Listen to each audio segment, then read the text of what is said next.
Hey everybody, and welcome to another edition of Doodle's Toy Report. As you can see in front of us, we are reviewing NECA's Friday the 13th NES edition of Jason Voorhees. Based on his appearance in the classic Friday the 13th video game, released in 1989 for the popular 8-bit home console, Jason stands 7 inches tall and has over 25 points of articulation for the great poses that you are looking for every day. So when we take a look at the inside of the box, as you can see, we have the graphics that include a picture of the camp. Of course, that must be Camp Crystal Lake. And of course, the text does say, "You and your friends are dead. Game over." And as you can probably hear in the background, it also plays music, which my son is a huge fan of and will play with this box all day long if he is willing.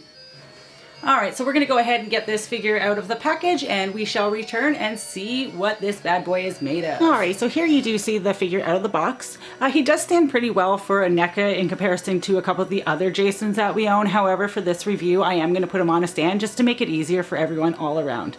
As you can see, he does come with a floating head. Of course, that floating head is probably more than likely his mother's, of course, because we always see heads of his mother included with NECA.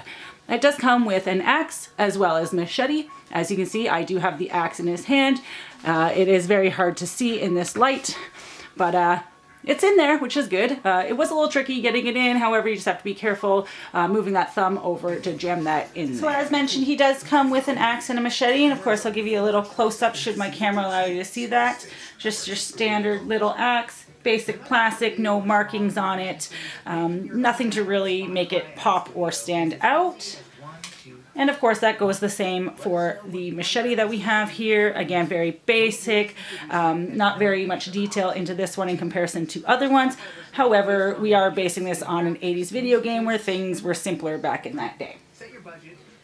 So a close-up of the floating head. As you can see, definitely a deceased individual, or their head would probably still be attached. Definitely mummified. Now it does come attached to this little stand here. However, I find that it is still a little bit top heavy, so you do have to place it very gently when you are displaying. Another nice thing about this figure in particular in comparison to the other Jasons that we have here is that his mask is rather easy to pull off. So I'll take his mask off here and give you a close-up to what that looks like. Of course, there is the unmasked version of Jason. I will try to get him in there closer for you to see. Pretty gnarly looking, but I appreciate it as well. Well, I do have Jason in my hand. As you can see, he is all made of plastic.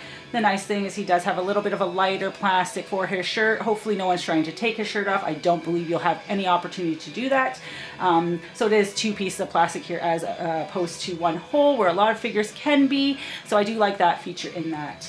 Again, here's his mask. Nothing too fancy. Again, very simple, very true to the time, I suppose.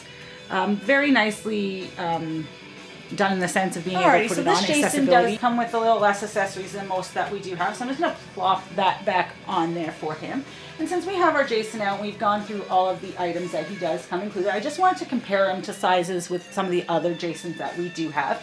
We only presently have 3 that we have taken out of the box so far. Of course, we do have a toddler at home who loves playing with NECAs, and of course, some adult collectors are a little bit pristine with their collections, which we try to do because we like to keep them for as long as we possibly. Alright, so I went ahead and lined up the Jason Voorhees that we presently do have open in our collection just to kind of see the size comparison in between the ones we do have. So I'm finding that the NES Jason is slightly smaller by the looks of it, not by very much. I mean, he's very close with Baghead and possibly this Jason from Jason Lives as well. This guy is a mega monster in comparison. I do love this one the most. It is tough because I do really like the Baghead Jason, and I even have his matching Living Dead doll as well as his Funko Pop to match that one. Another great thing about the NES for us is we also collect those Jasons as well. As you can see, I do have the Funko Pop NES, and of course my favorite, the Little Dorps. We also have Freddy Krueger in NES, and we'll be doing that video very shortly, so stay tuned to check that one out as well. Alrighty, well that does conclude today's edition of Doodle's Toy Report. We hope you enjoyed our review of NECA's Friday the 13th NES edition of Jason Voorhees.